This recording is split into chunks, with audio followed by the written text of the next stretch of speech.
और अगर हम लूका का सुसमाचार हम पढ़ते हैं तो जो लूका का जो सुसमाचार है डॉक्टर लूका ने लिखा, वो डॉक्टर था अपने टाइम पर, और ना सिर्फ उसने लूका का सुसमाचार को लिखा, उसने प्रेरितों की पुस्तक को भी लिखा।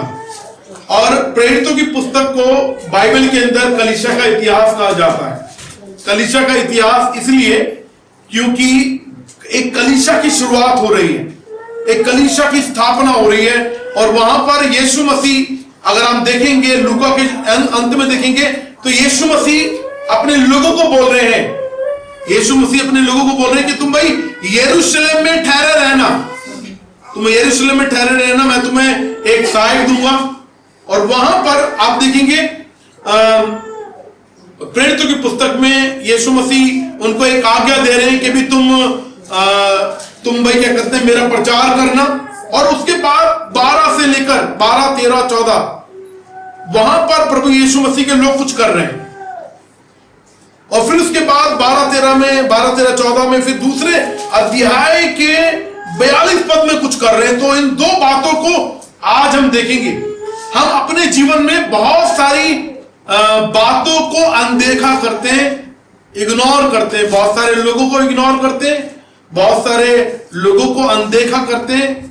अपनी लाइफ के अंदर हम अपने रिश्तेदारों को भी अनदेखा करते हैं। हम इवन जो लाइफ जो हमको लगता है कि हमारे लिए महत्वपूर्ण नहीं है, उन बातों को अपने जीवन में अनदेखा करते हैं। लेकिन कुछ बातें हैं जिनको हमें अनदेखा करना, हम जो लोग हैं उनको अनदेखा नहीं करना है, उनको इग्नोर नहीं करना है। अगर हम उनको इग्नोर कर रहे हैं, अनदेखा कर रहे हैं, तो एक मसीह, अगर हम अपने आप को मसीह बोल रहे हैं, उस मसीही होने पर एक सवाल चिन्ह बन जाता है कि हम मसीह हैं भी या हम मसीह नहीं हैं। तो दो बातें देखेंगे जिनको हमें जीवन भर में, जब तक हम इस दुनिया में हैं, कभी भी हमें अनदेखा नहीं करना है, कभी भी अनदेखा नहीं करना है। और दो बातें हम देखेंगे, और मेरे साथ निकाले प्रेरितों की पुस्तक, और प्रेरितों की पुस्तक कलीसिया की इतिहास है, यहाँ पर कलीसिया की स्थापना हो रही है, यहाँ पर कलीसिया की शुरुआत हो रही है यहाँ पर। और वहां पर जो शुरुआत में यीशु मसीह जो है उनको एक आज्ञा दे रहे हैं, और आज्ञा देने के बाद वो स्वर्गारोहण उनका हो गया, उस स्वर्ग में वो चले गए हैं, स्वर्ग में वो चले गए हैं। और मेरे साथ मैं निवेदन करूंगा कि आप दूसरा पहला अध्याय उसका 12, 13 और 14 कोई पढ़े, यहाँ पे क्या लिखा है? कोई मेहरबानी से पढ़े जो जिनके पास बाइबल है। तब वे जैतून नामक पहाड़ से जो यरूशलेम के निकट एक सप्ताह के दिन की दूरी पर है, यरूशलेम को लौटे।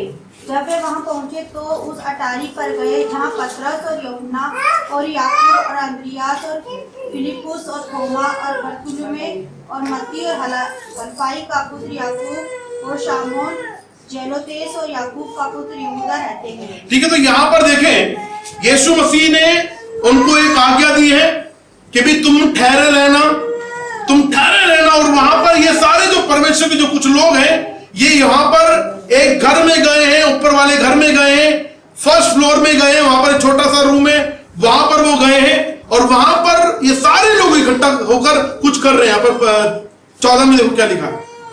ये सब कलीसियां और यीशु की माता मरियम उसके भाई के साथ एक चित्त होकर प्रार्थना में लगे रहे। तो यहाँ पे क्या कर रहे हैं? वो एक चित्त होकर, ये सब कई स्त्री और यीशु के की माता मरियम और उसके भाइयों के साथ एक चित्त होकर क्या कर रही हैं? ये सारे मिलकर एक चित्त होकर प्रार्थना कर रहे हैं। और वो प्रार्थना जो कर रहे हैं, यहां पर अगर आप ध्यान से देखें, ये जो प्रार्थना कर रहे हैं, ये किसी सांसारिक जरूरत के लिए प्रार्थना नहीं कर रहे हैं, संसार की कोई चीज के लिए प्रार्थना नहीं कर रहे हैं। यहां पर जो प्रार्थना कर रहे हैं, जिसके लिए प्रभु यीशु मसीह ने उनको ठहरने के लिए बोला है। और यहां पे कैसे प्रार्थना कर रहे हैं? यहां पर वो एक चित्त होकर प्रार्थना कर रहे हैं। क्या करके प्रार्थना कर रहे हैं? एक चित्त होकर। ये कलीसिया के जो शुरुआती जो लोग हैं, एक चित्त होकर वो प्रार्थना कर रहे हैं। जो पहली जो चीज है मसीह लोगों, जो हम मसीह लोग हैं, हम जो प्रभु के लोग हैं, पहली चीज जो हमको अनदेखा नहीं करनी है अपने जीवन काल में, वो है प्रार्थना। क्या नहीं करनी है? प्रार्थना हमको अपने जीवन में अनदेखा नहीं करना। प्रार्थना के जीवन को हमें अपने जीवन में अनदेखा नहीं करना है। और अगर आप मत्ती को निकालें मेरे साथ, मत्ती की शुरुआत में अगर हम देखेंगे,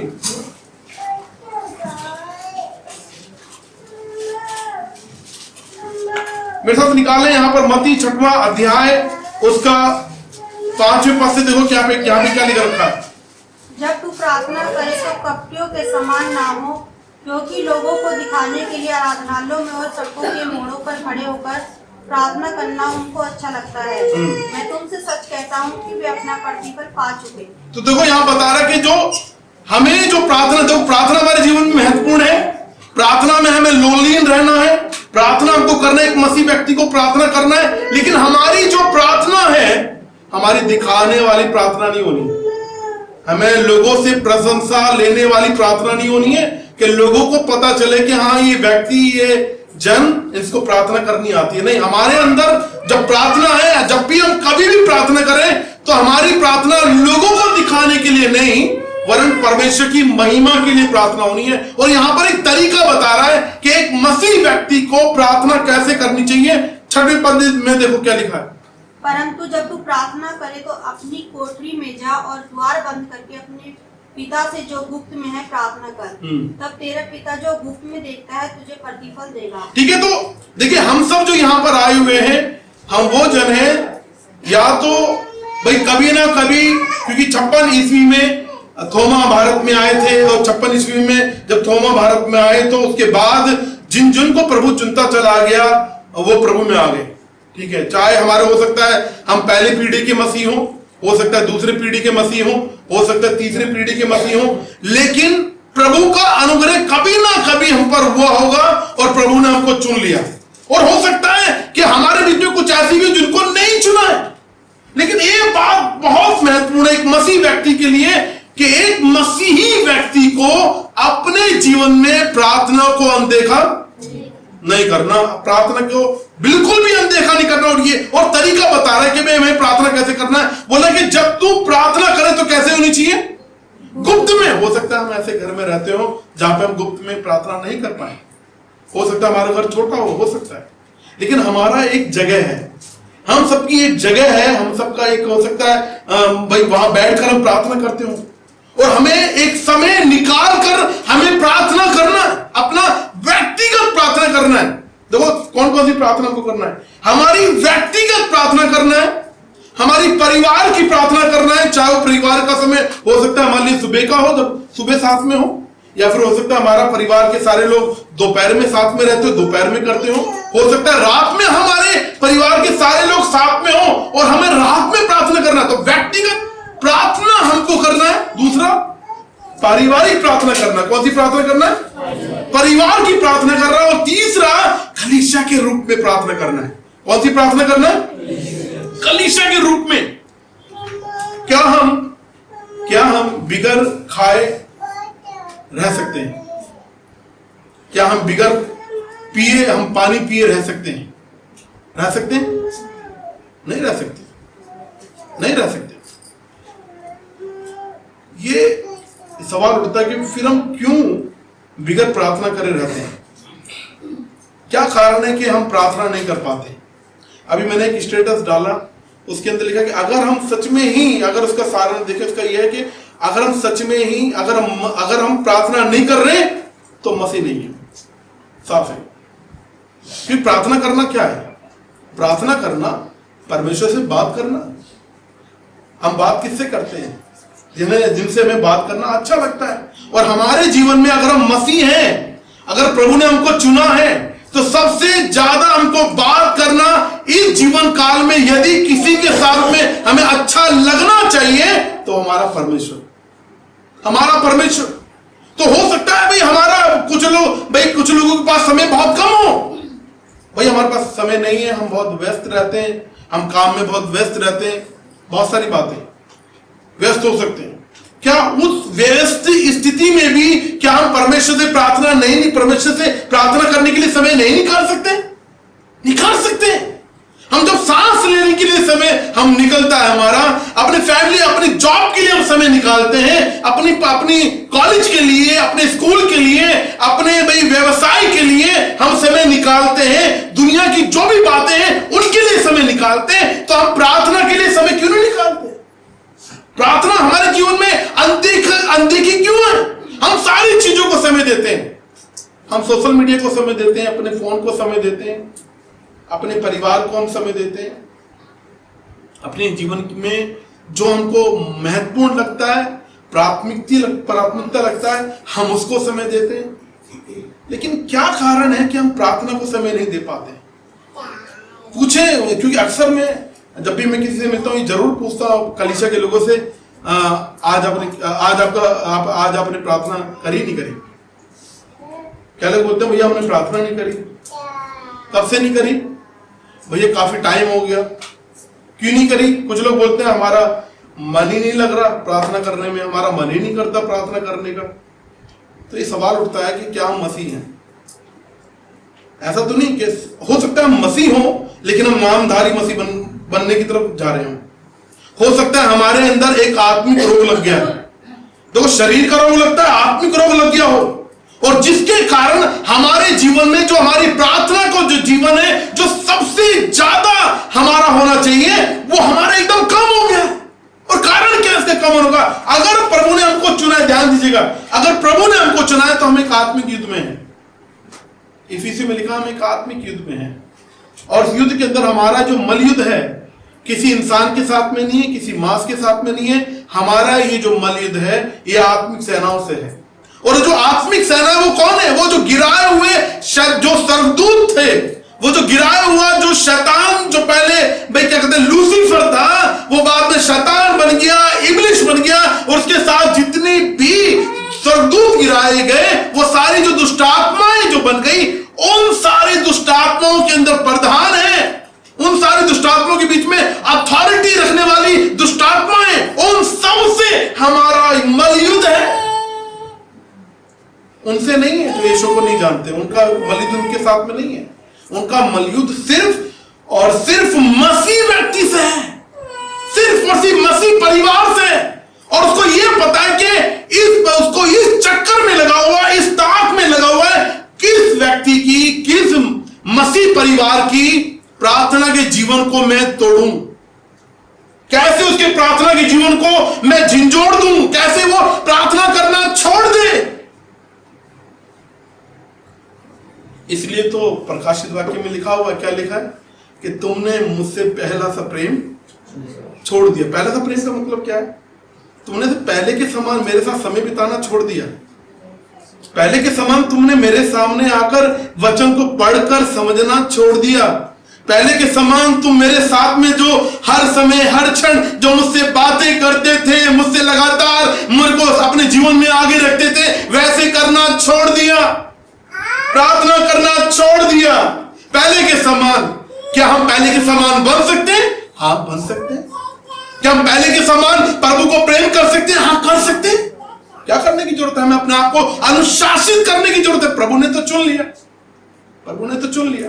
अब हमें पवित्र आत्मा की सहायता के साथ हमें अपने आप को अनुशासित करने की जरूरत है, ताकि हम अपने प्रार्थना के जीवन को अनदेखा ना करें। ये बहुत महत्वपूर्ण है भैया। अगर हम मसीह हैं तो हम प्रार्थना में कमजोर नहीं हो सकते, हम प्रार्थना में कमजोर नहीं हो सकते।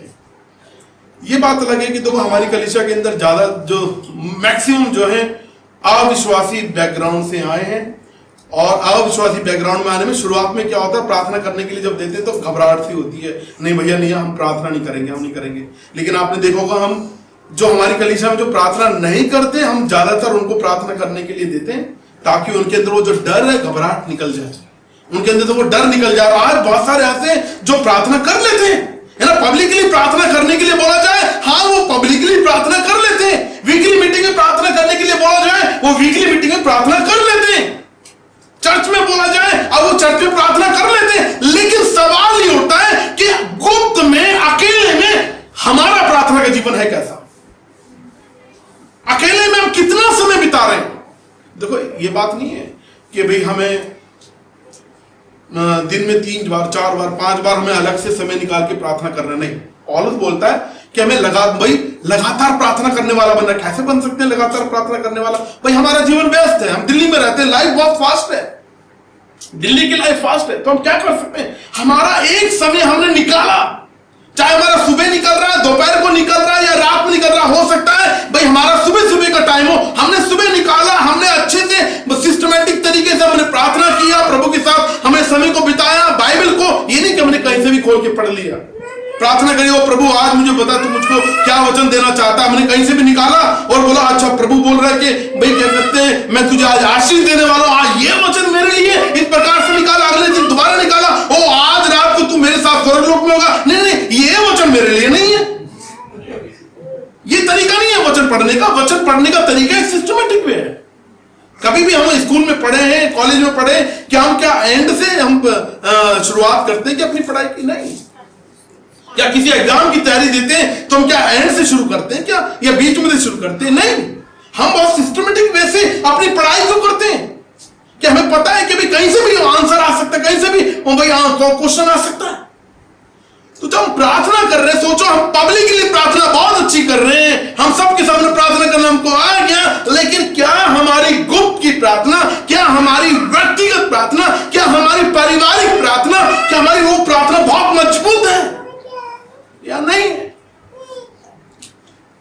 ये मैं आपसे विनती करूंगा, अगर आप प्रार्थना नहीं कर रहे हैं, शैतान ने चाल चल दी है, शैतान ने चाल चल दी है, दुष्टात्मा ने चाल चल दी ताकि ये मसीह व्यक्ति प्रार्थना ना कर सके।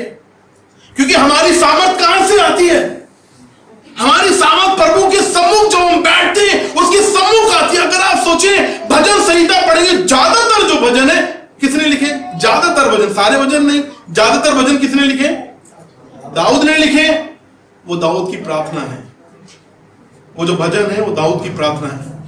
आप देखेंगे हर परिस्थिति के लिए उसने भजन लिखा है, जिस भी परिस्थिति से गया उसने भजन लिखा पवित्र आत्मा की अगुवाई में, और भजन में प्रभु ने उससे काम किया। उसके जीवन, उस भजन आज भी काम करता है, वो भजन आज भी हमसे बातें करते हैं, वो भजन जो पवित्र आत्मा के द्वारा लिखे गए। तो क्या हम प्रार्थना कर रहे हैं? तो पहली चीज जो हमको अनदेखा नहीं करना है अपने जीवन में, अगर हम मसीह हैं, अगर हम मसीह नहीं तो ये वचन आपके लिए नहीं है। अगर हम मसीह नहीं है तो ये बात आपके लिए नहीं है। अगर आप सच में सोचते हैं हाँ मैं मसीह हूं, प्रभु ने मेरे को चुन लिया, प्रभु मेरे पापों के लिए मारा गया, गाड़ा गया, मुर्दों में से तीसरे दिन जी उठा, हाँ अगर ये आपके अंदर आ गया है, अगर पवित्र आत्मा एक सहायक के रूप में आपको मिल गया है, तो ये वचन आपके लिए है, मेरे लिए, और आपको गंभीरता से लेने की जरूरत है। हमें प्रार्थना को अनदेखा नहीं करना, प्रार्थना को अनदेखा नहीं करना। दूसरी जो चीजें जो हमको अनदेखा नहीं करना है, देखिए वहां पर क्या हुआ है, वो लो लगा के प्रार्थना कर रहे हैं। लोलीन समझते हैं क्या होता है? ध्यान पूरा वहीं लगा हुआ है, मन पूरा वहीं लगा हुआ है, मन लगा के प्रार्थना कर रहे हैं। और क्यों प्रार्थना कर रहे हैं? क्योंकि उनको सहायक नहीं मिला है, उनको पवित्र आत्मा सहायक के रूप में नहीं मिला है। और यीशु मसीह ने बोला तुम ठहरे रहो, तुम्हें मैं एक सहायक दूंगा जो सर्वदा तुम्हारे साथ में रहेगा। तो पवित्र आत्मा क्या हमको छोड़ता है? नहीं, पवित्र आत्मा नहीं छोड़ता। तो कौन छोड़ता है? हम ही पवित्र आत्मा को छोड़ते हैं, हम ही पवित्र आत्मा से अपने आप को दूरी बनाते हैं। पवित्र आत्मा परमेश्वर तो हमारे साथ में बना हुआ है, लेकिन हम ही दूरी बना रहे हैं अपने पाप के कारण, अपने भाई ध्यान कहीं और लगाने के कारण, हम कहीं और, इसलिए हम पवित्र आत्मा को अपने जीवन में कार्य करने नहीं देते। और यहां पर तो पवित्र आत्मा सक्रिय रूप से जब उनके जीवन में कार्य करने लगा है, तो पौलुस, पता है यीशु मसीह की बात किसने लीडरशिप को लिया? किसने लीडरशिप को लिया? पौलुस ने लिया। किसने लिया? यीशु मसीह के जाने के बाद, स्वर्गारोहण होने के बाद किसने लीडरशिप को संभाला? पौलुस ने? पतरस ने। किसने संभाला? और पतरस ने जब पहला प्रचार किया तो कितने लोग विश्वास में आए? 3000 लोग विश्वास में। और कलीसिया की पहली संगति लगी, कलीसिया की संगति लगी, और कलीसिया की संगति जो लगने लगी, और उसमें संगति कब लगती थी? हर रविवार को। ये बात है, हर रविवार को चर्च लगता था? नहीं, हर दिन चर्च लगता था। देखिए प्रेरितों की पुस्तक उसका 2 अध्याय 42 पद में देखो क्या लिखा हुआ है, क्या कर रहे हैं जो मसीह, जो प्रभु में जुड़ गए हैं, प्रभु ने जिनको चुन लिया है, क्या कर रहे हैं? और वे प्रेरितों से शिक्षा पाने और संगति रखने और रोटी तोड़ने और प्रार्थना करने में लौलीन रहे। ठीक है, तो देखो पहली चीज जो हमको अनदेखा नहीं करना है, इग्नोर नहीं करना है, अगर हम मसीह हैं तो पहली जो चीज हमको इग्नोर नहीं करनी है वो क्या है? प्रार्थना। कौन की चीज को हमें इग्नोर नहीं करना है? हम यहाँ हमारी जो चर्च के अंदर बहन प्रार्थना उसकी बात नहीं कर रहे हैं।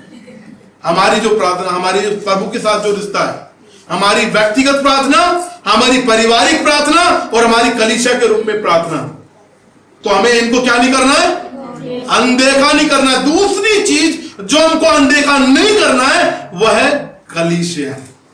क्या नहीं अनदेखा नहीं करना? कलीसिया को अनदेखा नहीं करना है। ठीक है, यहां पर और इफिसियों में पढ़ेंगे तो इफिसियों में बता रखा है कि यीशु मसीह ने कलीसिया से ऐसा प्रेम किया कि कलीसिया के लिए अपने आप को कुर्बान कर दिया, अपना लहू उसके लिए बहा दिया। ठीक है, तो यहां पर लिखा है कि भी वे प्रेरितों से, जो प्रभु के दास थे, प्रभु के जन थे, उनसे शिक्षा पाने में लग गए, संगति करने में लग गए, रोटी तोड़ने में लग गए और प्रार्थना करने में लोलीन हो गए। अच्छा ये बताइए, ये रोज संगति कर रहे हैं, कैसे संगति कर रहे हैं? रोज चर्च लग रहा है, रोज शाम को चर्च लग रहा है। क्या इनके पास ज्यादा टाइम था? क्या ये फ्री थे? क्या ये बेरोजगार थे? क्या इनके पास परिवार नहीं था?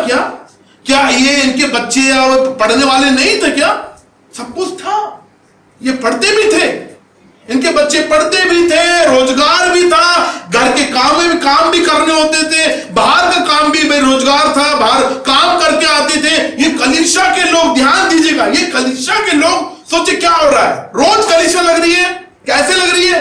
सुबह काम करने जा रहे हैं, मेहनत कर रहे हैं, जो बहनें हैं अपने घर का काम कर रही हैं, बच्चों को संभाल रही हैं, भाई पढ़ाई भी कर रही हैं और क्या करते हैं, घर का सारा काम को संभाल रही हैं, जो भी जिस प्रकार से वो सारा काम कर रहे हैं। और वहां से पति काम करके आ रहे हैं, और जो पत्नी है उसने क्या करा, घर का सारा काम उन्होंने कर दिया, बच्चों को नहला धुला दिया और खाना बना लिया। और खाना बनाकर, सोचे ये कल्पना करें, खाना बनाकर नहा धोकर ये क्या कर रहे हैं, सीधा कलीसिया में आ रहे हैं, खाना लेकर कलीसिया में आ रहे हैं। कैसे, कब लेकर आ रहे हैं?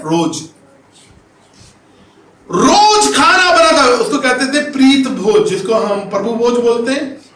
हम प्रभु भोज बोलते हैं, तो उस समय में रोज प्रभु भोज लेते थे, जिसको प्रीत भोज कहते थे, वो प्रेम का भोज।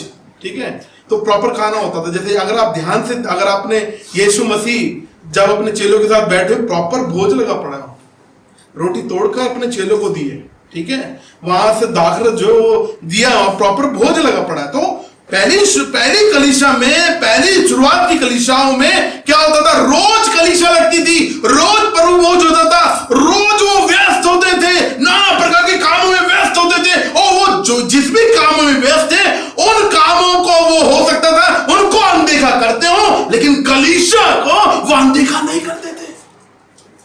कलीसिया उनको जीवन में प्राथमिकता थी, रोज संगति करते थे। उनके मन में ये नहीं आता था, ओ हमारी तो रोज कलीसिया लगती है, रोज चर्च में जाना पड़ता। नहीं, सोचने वाली बात है, खाना भी साथ में लेकर आ रहे हैं, रोज अपना खाना लेकर आते थे, रोज खाना लेकर आते थे, रोज पीड़ित भोज होता था, रोज संगति करते थे, क्योंकि उनके अंदर ये था कि हमें अपने जीवन में ना तो प्रार्थना को अनदेखा करना है और ना ही कलीसिया की संगति को अनदेखा करना। कलीसिया की संगति को अनदेखा, अगर हम मसीह हैं, अगर प्रभु ने चुना है और उद्धार हमारे जीवन में आ गया है, अगर पवित्र आत्मा ने विश्वास का दान दे दिया है, तो हमारे जीवन में अगर सबसे ज्यादा महत्वपूर्ण अगर कोई सी संगति होगी, वो कलीसिया की संगति होगी। क्योंकि हम कलीसिया में हमेशा एक चीज सिखाते हैं शुरुआत से कि हमारे दो परिवार हैं, एक जिस परिवार में हम रहते हैं, दूसरा कलीसिया परिवार। ये तुक्का नहीं है कि हम यहाँ पर हम एक साथ में हैं, कुछ लोग नहीं आए हैं, वो भी मतलब हम सब मिलकर एक परिवार हैं। हम अलग अलग स्टेट से हैं, अलग अलग जगह से हैं, लेकिन सोचो परमेश्वर ने एक अपनी योजना में हम सबको उस अलग अलग जगह से घेर कर हमको एक कलीसिया परिवार बना दिया, और ताकि हम क्या कर सकें, कलीसिया परिवार के रूप में क्या कर सकें, संगति कर सकें। और संगति कौन सी संगति? कलीसिया से को पहली शताब्दी में कलीसिया का व्यक्ति थी, हर रोज और क्या कर रहे हैं, वचन सीख रहे हैं, संगति कर रहे हैं, रोटी तोड़ रहे हैं, मतलब प्रीत भोज ले रहे हैं और प्रार्थना कर रहे हैं।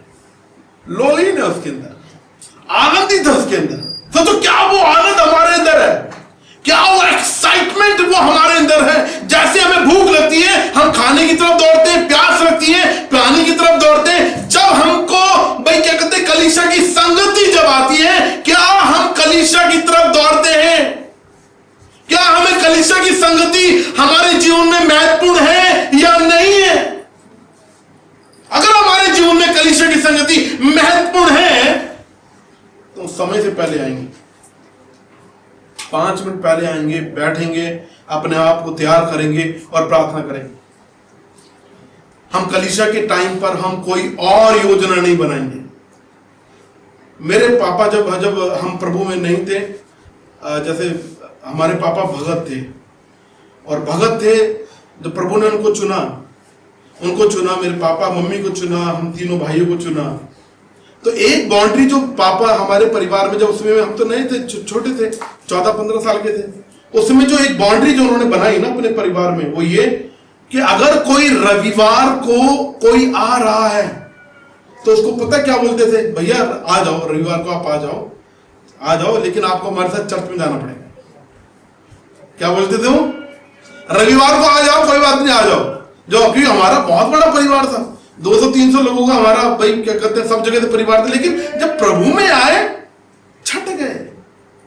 बहुत सारे जो सच में हमको प्रेम करते थे अभी तक बने पड़े हैं हमारे साथ, वो मसीह नहीं है वो, लेकिन हमारे साथ बने पड़े। लेकिन जो प्रभु कहीं उन्होंने कंडीशन रखी, मसीह को छोड़ दो यार, भाई हमको छोड़ दो।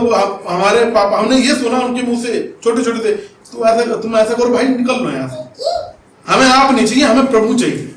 ऐसी स्थिति आई और उन्होंने एक बाउंड्री बनाई कि भाई रविवार का मतलब है कलीसिया की संगति का मतलब है, और कुछ कलीसिया में आना, संगति करना, और कोई प्रायोरिटी नहीं है, और कोई प्राथमिकता नहीं है। कोई अगर आने की कोशिश करता था, उनको तो कई बार वो बुला लेते थे ताकि वचन को सुने, सुसमाचार सुने। आ गए रिश्तेदार, आ गए और वो कहा लेकर पहुंच गए चर्च में, चलो भाई चर्च में चलते हैं, बाद में करेंगे जो भी कुछ करेंगे। उसके बाद कभी वो रविवार को नहीं आए, उसके बाद वो कभी उस समय नहीं आए जब क्या कहते हैं कलीसिया की संगति होती थी। और कलीसिया की संगति का मतलब क्या है आज के टाइम पर? उस टाइम पे रोज लगती थी, लेकिन आज कब लगती है? कब लगती है? संडे।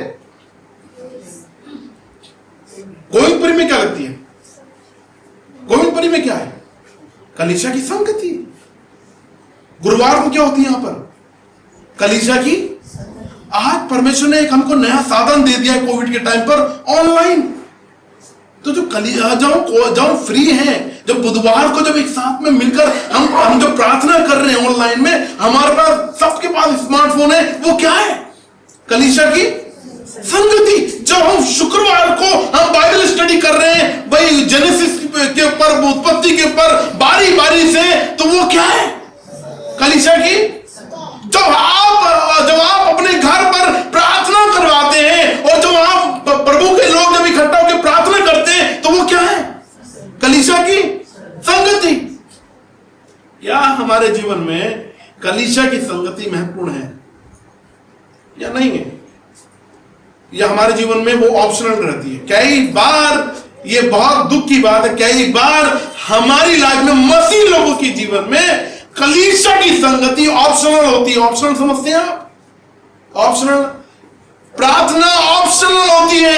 ये दुख की बात है कि हम मसीह लोगों के जीवन में प्रार्थना का जीवन, हम मसीह लोगों के जीवन में कलीसिया अनदेखी ताकतों से। और यीशु मसीह ने हमको अपनी बेटी, यीशु मसीह ने हमको अपना बेटा, यीशु मसीह ने अपना परिवार बनाने के लिए सोचो, हमारे लिए बलिदान हो गया। मेरे प्रिय भाई बहनों, कोई बलिदान हो गया है, हमारे लिए मर गया है और मरकर तीसरे दिन जी उठा है।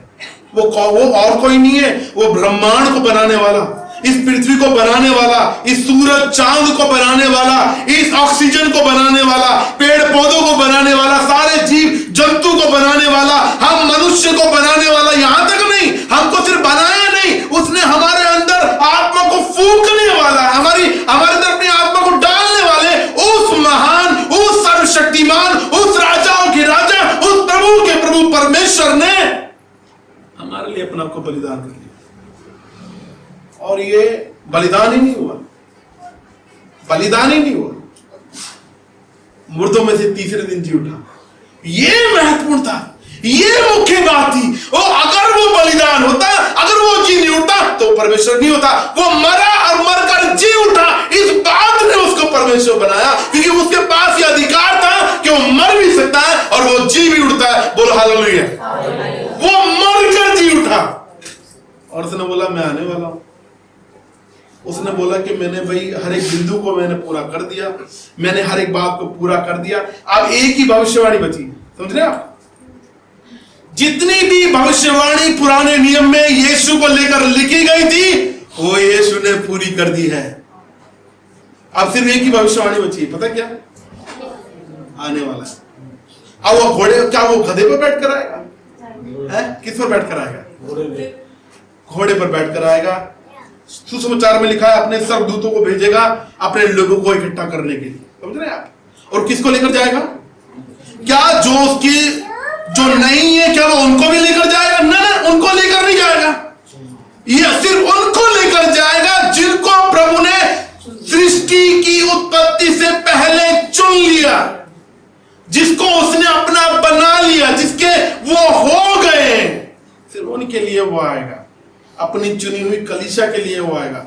और एक पादरी होने के नाते, पासवान होने के नाते, परमेश्वर का दास होने के नाते मेरी हमेशा यही प्रार्थना होती है कि प्रभु हमारी कलीसिया के हर एक जन को चुन ले, हर एक जन के परिवारों को चुन ले। जैसे हम यहाँ आराधना करते हैं, जैसे हम यहाँ प्रार्थना करते हैं, वहां पर भी हमेशा के लिए उसकी आराधना करें, उसकी स्तुति करें, उसकी बड़ाई करें। लेकिन मेरी प्रार्थना से ये नहीं होगा, प्रभु की योजना में है। हम कितनों को सुसमाचार सुनाते हैं, हर एक को प्रभु नहीं चुनते।